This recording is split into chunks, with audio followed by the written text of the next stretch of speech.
Perlawanan Islam di Irak menyebarkan video yang menunjukkan rudal jelajah Al-Arokab diluncurkan ke Israel pada Selasa 16 Januari 2024. Diketahui per Januari untuk kedua kalinya Irak menyerang Israel menggunakan rudal tersebut menargetkan kota Haifa. Dalam video, satu persatu rudal tampak melesat ke udara saat malam hari. Irak memang tidak merinci berapa jumlah rudal Al-Arokab yang ditembakkan ke Haifa. Namun dalam pernyataan resminya, serangan ini dilakukan sebagai bentuk dukungan terhadap Gaza yang diserang Israel. Perlawanan Irak menegaskan bahwa serangan terhadap Israel akan terus berlanjut.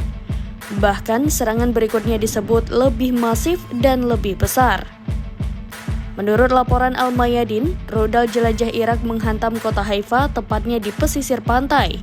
Pada Minggu 14 Januari 2024 pagi, ledakan besar mengguncang kilang minyak di Teluk Haifa. Israel menyebut ledakan itu dipicu oleh kerusakan mesin, namun Hizbullah melaporkan penyebab ledakan itu karena rudal dari Irak. Adapun serangan rudal jelajah Al-Arokab pertama kali menargetkan Haifa terjadi pada 7 Januari 2024.